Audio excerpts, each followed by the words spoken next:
When I finished watching Hunter x Hunter 2011, I finally realized something I've been wondering my whole life. Why is anime so special?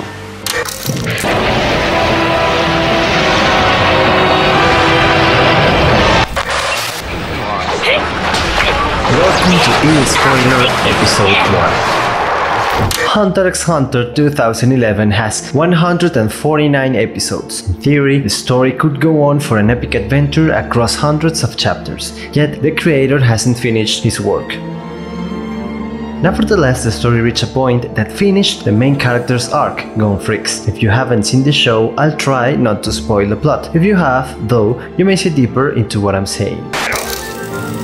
俺は親父がハンターなんだ。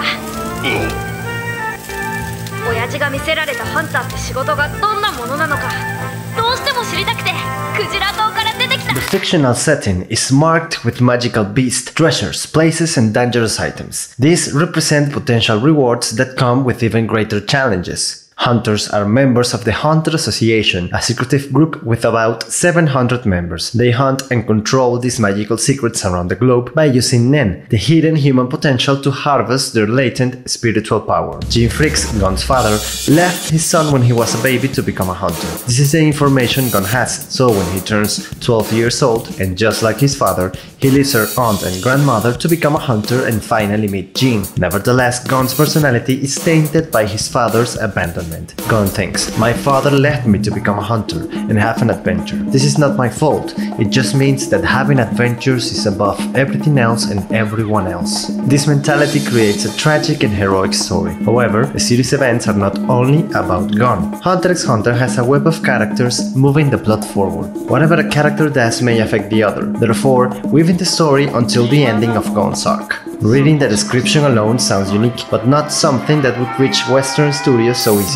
A series about a teen with adult themes and deep characterization? I've only seen that in Avatar: The Last Airbender, so I want to see how Hunter x Hunter reached the television. We have to begin by the origin of most of the animes we've seen, Shonen Jump. This is a magazine and a publishing house in Japan. It has a notorious importance in the country's entertainment scene. The magazine has a weekly publication featuring manga content and targeting young Japanese men. Its major contribution is making a ranking where they list the best or bestseller mangas. They also publish the top new manga and the worst-selling stories. Similarly, they distribute the series of manga they select and publish weekly. These are content they recommend, as well as bestseller publications. For example, in theory, Hunter x Hunter is still in publication under Shonen Jump. However, the creator Yoshiro Togashi hasn't made a new chapter since 2018. He is tired of being famous? I don't know. Either way, the Shonen Jump is part of something bigger. First, it's part of the magazine line Jump, which is divided by genre. Across its dozens of magazines, there are two major categories. There is Shonen for young males and Seinen for adults. For example, the Shuken Jump is their main seinen magazine. Their most significant publication is One Punch, or maybe Gantz E. Jump is part of Shueisha, an editorial house that manages hundreds of manga publications and distribution. For example, it manages Viz Media, which imports manga to North America. Togashi, like many mangakas, reached Jump magazine through a competition. In 1987, he created a short graphic novel, Jura no Miduki, where Jura can manipulate plants through her speech. This work won Shueisha's Hot Step Award, so he won the rights to create a manga for Shueisha, and he did. He released Yu Yu Hakusho between 1990 and 1994 for the Shonen Jump magazine. The manga debuted as an anime in 1992 and ended abruptly in 1995, after 112 episodes. Once again, the writer got tired of his own work. But what's the point of all this? Sorry to say, but I need to tell you an unrequested personal story to make my point. I'm currently studying audiovisual production. I've always wanted to enter this world, create my own animated show and generally live out of my creativity. It sounds nice and easy in theory. Get my degree, get a job and live off my dreams, right? It doesn't work like that. One of my teachers told me, To reach the production world, you have to know people. You only get a job if someone recommends you, and others will only accept your ideas if you already know someone with influence. For example, if I had to do a series, I would hire the technicians, writers, and talents I already know. There wouldn't be any job openings. That was obvious. In fact, global data suggests 80% of people get jobs through networking. Knowing someone, my uncle the manager, my friend's ex-girlfriend, the owner's son, you get the idea. It works the same for audiovisual production, movies, TV, shows, series. That means about the same people do everything we see and consume. For example, Lucasfilm CEO Kathleen Kennedy. She started her career as a radio host in San Diego, California. Afterward, she moved to LA, got a gig as a production assistant for Steven Spielberg, and met Spielberg's friend George Lucas. Years later, Disney bought Star Wars and became the entertainment overlord. Then, George Lucas asked Kennedy to lead his former studio, and there she is, turning Star Wars into a princess tale, as if Disney needed more princesses. I thought Star Wars was a shonen for young men. And speaking of Disney, it's the second largest media conglomerate in the world after Comcast. They handle huge franchises like Marvel, Star Wars, The Simpsons, Toy Story, and more.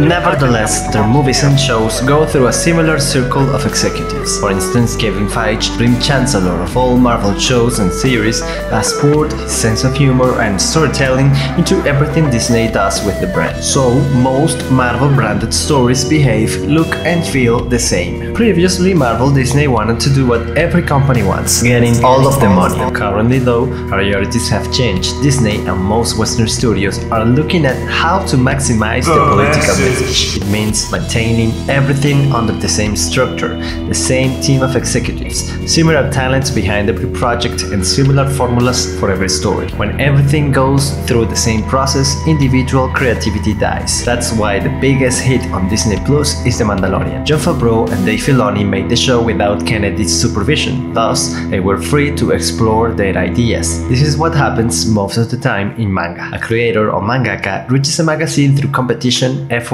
or recognition. Then, the story comes to us as a manga, as an anime, as a light novel, as a movie, as a novel, whatever. This leads me to our next point. A mangaka can invest his whole life into a single work. By Japanese standards, they can work 24/7 to deliver the weekly publications Shonen Jump requires. For example, Boku no Hero is a weekly publication. One Punch is a monthly publication, although it has more pages and more fleshed out drawings. Then, there's a process in Japan to turn a manga into an anime. First, though, the printed version has to fulfill certain requisites. The manga has to be in the top 10 of Shueisha's magazines, like Shonen Jump. If it's not a top popular manga, it must at least show promise according to the standards of an animation studio, the public, or the publishing house. Secondly, the story must target the right audience in terms of gender and age. So, if it's a shonen manga, it shouldn't include comments about gender fluidity. Thirdly, the mangaka must greenlight the animation. Both the creator and the magazine share the rights of the publication, so both parties must agree to create an anime version. If a manga fulfills these requisites, a Japanese animation studio may request the publishing house to create an anime adaptation. There are hundreds of animation studios in Japan, each one featuring their own formulas, styles, talents, and people in general. Also, the goal of an anime adaptation is often to boost manga sales. In fact, a manga tends to be more successful than the show, so if the sales grow after the anime, the publishing house can renew the studio for another season. In essence, the Japanese industry treats manga as the highest cultural expression of entertainment. In the West, on the contrary, a comic or graphic novel is often a source of light inspiration, ultimately designed to become merchandising. After getting the rights for the anime, the studio creates a team of talents, directors, and animators for the job. In summary, I see these elements regarding anime production. There's an immense respect for individual creativity. The animation has to be loyal to the mangaka's work. Changes are often reordering events so it can flow better on TV. Mangas are the highest source of entertainment. The anime is there to raise its popularity and recognition. Only the best of the manga become an anime. The ones who decide which ones are the best are the public instead of media conglomerates and executives. Only the best anime can continue for additional seasons. Once again, the audience decides which ones are the best. Each studio can create the adaptation with its own style and team. Each studio works separately. There's no bigger chain commanding how everything works. A similar process happens in some of the best series on Western platforms like Netflix. A showrunner pitches an idea to Netflix and they either decide to do it or not. Such is the case for shows like Stranger Things, Ozarks, Dark, or Squid Game. These are the content providers that sell the distribution rights to Netflix. However, that's not their role, because the company wants all of the money, not just some money. They need to create a constant stream of shows to keep their audience around and earn new subscribers. This is the in-house production, the factory line of shows that go through the same executive table and follow the same publishing rules to go online. And lately, these rules are about being in a moral high ground for identifying with trendy identity politics. So here's You, a show about a serial killer who easily falls in love. In its third season, it had this weird message. I'm fucked. The message had no bearing on the plot and was never addressed in further episodes, but it was there because it is important to show that Netflix is on top of the political trends. So, a baby boy is somehow a disgrace. The same phenomenon can happen on all streaming platforms producing original content like HBO, Hulu, Amazon, or Disney. They work through a select group of producers, executives, and creatives who determine how everything works. Moreover, these executives have to manage the opinions of dozens of writers, marketing specialists, producers, managers, corpos, political trends, etc. Then, the crew who actually creates the show works under obligation, under a deadline commanded by a studio. Without inspired leadership, there's no sense of passion, personal creativity, or enthusiasm in the content. So, instead of having the most unique content made by different studios, we have whatever this was. You're a prince. Must have been would-be princesses? Or perhaps another prince? A bit of both. Every major studio is in the streaming platform race. To that end, studios create the most content they can instead of the best. Maybe after throwing a lot of money, one of these shows will be enough to lure subscribers. In comparison, a Japanese creator may create a single significant anime or manga throughout his life. There are, of course, exceptions and exceptional people. For example, Cowboy Bebop's showrunner and director Shinichiro Watanabe also created Samurai Champloo, Space Dandy, and Carol on Tuesday. These shows were under his own free will and creativity. No studio asked him to do it. On the same note, an anime studio creates a single show at any time. In recent years, though, the studio Mappa has produced various at a time, like Jujutsu Kaisen and Attack on Titan's 4th season. So overall, in Japan, we find a specialized and personalized production for each anime.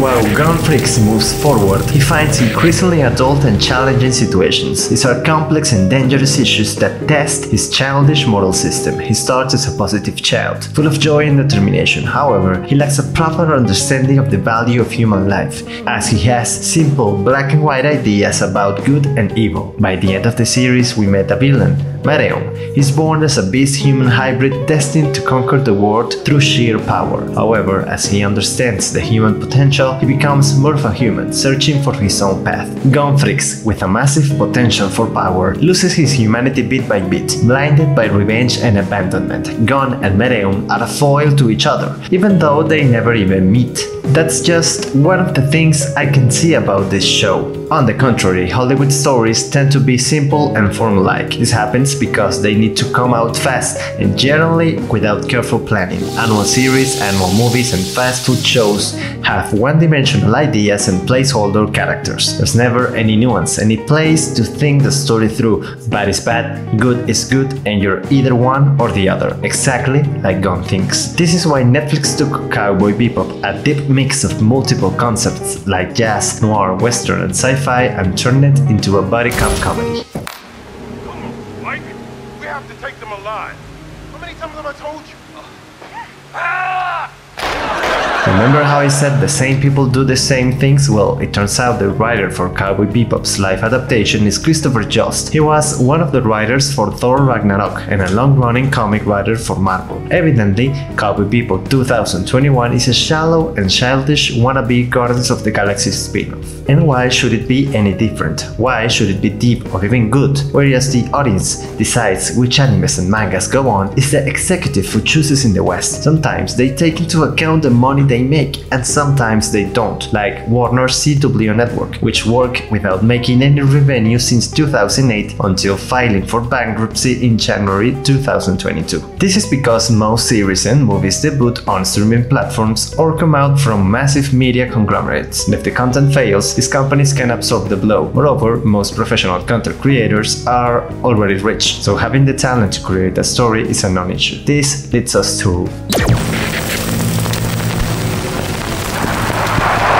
Hollywood and the Japanese industry understand what diversity means differently. The core of why anime is so special lies in the answer. In the United States and the West, we're living in times of politically correct content. Creators insist that content can be better simply by adding progressive comments and elements, like changing the gender or sexual preference of a character. Such is the diversity range we find currently. This means studios create characters to fulfill diversity checks instead of roles within a story. In quotation marks, this is to make the audience feel more represented. However, these are superficial traits and have nothing to do with personal or cultural struggles. For instance, Marvel Studios executive producer Kevin Feige has said, "Representation is important in every sense of the word. Comics show us the path we take in movies and series, and they have shown us how to make an LGBT character. We want to bring those characters to the big screen," or something like that. This idea brings changes like turning Black Widow's Taskmaster from male to female, even though a guy did the stunts under the suit. Another unnecessary change was making Loki bisexual, which had no weight within the story, other than being the same sexual preference as Loki's showrunner Kate Herron. But in the movie The Eternals, Feige commented they swapped the sex and gender of every character for no other reason than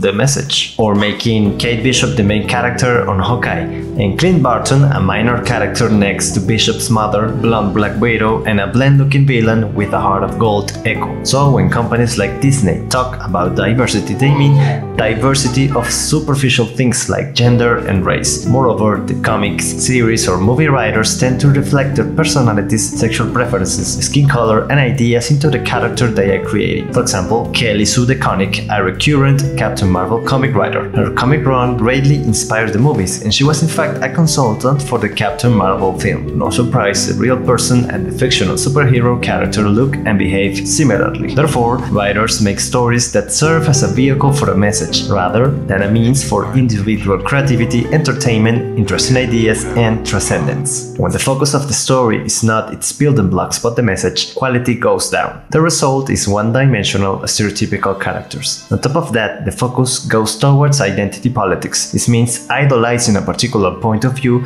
while demonizing the other. Both cannot coexist, even though they do in the real world. This is part of a crusade happening in the male-oriented genres. These are comics, superhero, sci-fi, and action in general. Studios and creatives are looking to lure more female audiences under the idea that toxic masculinity has tainted these genres for decades. And the process is simple. Often they take an old and successful franchise and repeat the same story with a new hero and a good dose of identity politics. Of course, the new hero is a flawless, prideful, and perfect girl. You believe in weaknesses in people. Okay. I like that outlook. That would put an end to the oppressive masculine force, right? But Terminator exploding cars with a minigun is not oppressive. Not having enough women or representation in a movie is also not oppressive. Do you want to know what's oppressive? A dictatorship. Being an immigrant with no papers and no job. War, death, disease, expensive treatments, a worldwide virus, being born in poverty and not having any water, light, internet, or schools in your neighborhood. Even that it's your fault that you're poor, even though you're already working and studying your ass off. A girl Terminator kicking some ass doesn't represent any real problem. Do you want to know what's funny? Guys like explosions. The dominance of masculine heroes responds to an interesting, forgotten phenomenon, science and human behavior. In 2017, the Frontiers in Psychology magazine shared an article explaining how the male hormone testosterone relates to sexual drive and dominance. This makes guys more interested in movies and series showcasing competition, heroism, and sexy times. In comparison, female hormones like oxytocin and vasopressin revolve around creating relationships and loving other human beings. It makes women more interested in romantic shows and movies, so women prefer content that deals with choosing a partner, loyalty between partners, losing a partner, and similar. Guys prefer stories about protecting others, power, rivalries, status, and resource acquisition. Men and women generally like different things. This is not a rule though, as many girls can easily enjoy shitty movies like Fast and Furious as well. But in the end, the hero saving the day and protecting the innocent is a male archetype in fantasy. It has to do with male empowerment, changing the circumstances through money, resources, or physical power. Also, on male-centric stories, the hero either has no emotional attachments or remains loyal to a single person. The female fantasy is different. It's about choosing a partner across various desirable candidates. There's a reason why sagas like Twilight or 50 Shades of Grey became so popular. These have about 70% female audiences. There's the Hunger Games with nearly a 60% female audience. For the guys, well, there was action, heroism, and a very attractive lead. Here's some food for thought. Dave Filoni, a leading Lucasfilm writer and showrunner, has said both men and women like Ahsoka Tano, an original character for the Clone Wars show. She begins as a reckless, naive, and prideful Padawan. Over time, and after many mistakes, she learns her lessons and grows to survive Order 66. People don't connect to a character because of the gender, but the story. And every story should target a specific audience. Adding progressive elements to a story to target all kinds of audiences only makes it unremarkable. Adding elements that don't belong to a specific genre makes it weird. In Eastern countries, diversity refers to an old marketing concept we seem to have erased. Japanese diversity refers to the target audience of each manga, anime, movie, or show. For this reason, their industry also encourages creator, story, and style diversity. That's why we can find mangas about God, football, basket, fishing, school romances where a teacher is an octopus, a slime with magical powers, serial assassins, time travels where the hero is a crybaby, etc. There are no rules other than make me money. Different audiences like different things. In Japan, this decade-old idea works through anime genres. There is shonen for young guys, where the hero is often a teenager looking for adventure and heroism. There is seinen for adults, where the protagonist is often deeply flawed, selfish and tragic. These stories are often violent, gory, and uncensored. The topics they cover are wide and frequently complex. There is shoujo for girls. These have cute styles, vivid colors, and female protagonists. The plot is often about choosing a partner, and the climax is a social conflict. Also, if the protagonist can fight, she can often do magic and look super nice while using it. Lastly, there's Yosei. It's a realistic version of what shoujo is, and its topics cover relationships, work, family, romance, and other issues common for the adult Japanese woman. Either way, the topics and ideas anime covers depend on a deep understanding of human nature that makes the stories attractive, different, interesting, varied, and capable of connecting with their target audiences. That said, shonen and shoujo are opposites. Shoujo minimizes action in favor of emotions. Shonen expresses feelings through action. After shonen, shoujo, seinen, and josei, there are many subgenres like thriller, comedy, or sci-fi. Nevertheless, these subgenres always belong to one of the three mother categories. In summary, Eastern diversity explains the success of their mangas and shows. For example, only the Demon Slayer merchandise has sold more than the entire USA comic industry. There's another reason why anime is so special, which is also why Western live-action adaptations do not work. Anime has special elements that create unique storytelling. The first element is how it takes you by the hand. Via narration, character thoughts, or both, you never get lost. There's no space to doubt. If the protagonist remembers a scene, the anime doesn't pretend you to remember something you may have seen a month or a year ago. Instead, the show tells you exactly what it is. If someone is plotting something, the show won't allow you to make an idea. You'll hear the entire scheme straight from the character's head. The second element is exaggeration and screaming. Anime is not the real world, and it could never be. Even though these shows can revolve around deep human issues, the stories are often over-the-top, epic, and otherworldly. Studios and writers know this, therefore the animation and music are also overblown. Hence we get outstanding and fitting soundtracks, memorable openings and ending songs across many musical genres, and iconic scenes making the epic out of nothing, like Death Note's Light Yagami eating a potato. I'll take a potato chip and eat it. third element for anime storytelling is an open debate. Instead of clearly separating right from wrong, these shows have a moral theme with ambiguous answers. See, the anime explores a particular moral theme while leaving interpretations open. The audience, the heroes, the villains, and secondary characters may even have different ideas about what transpired. For example, the theme in Hunter x Hunter is Gon believes power is good for defeating your enemies and achieving your goals. Is it the right idea? I don't know, but his friend Killua thinks it's wrong. Others in the same world thinks he's a hero. Togashi doesn't care to answer. He only wanted to create something special. Even though not every anime starts as a manga, the process is similar for most Japanese animated shows. Each comes from a different mind, a different team, and a different studio. There are no editorial rules other than making a profit and targeting an audience. There's also no trendy political messages. On top of this, anime shows have unique storytelling. It has unique elements tied to how Japan makes its movies and shows. As a result, every Japanese animated show has a unique fictional world, characters, story, art style, music, and messages. The content also fits on the idea that different genders and ages like different things. It comes from an industry that uses diversity as a force to create conversations instead of a forced conversation. In other words, it's the diversity of stories, styles, and creators, not superficial traits. This is why anime is so special and passionate. It's not all perfect though. In recent years, we've learned that Japanese animators are quite underpaid. And one thing we can do for the content we love is to stop consuming it for free. It's okay. If you liked this content, please consider subscribing to my channel. It would help you find my next videos. Also, I premiered this channel with a Patreon, so if you'd like to support my content further, please consider becoming a patron as well. It would help me dedicate more time into the channel and keep working on progressively complex video edits by myself. What am I doing?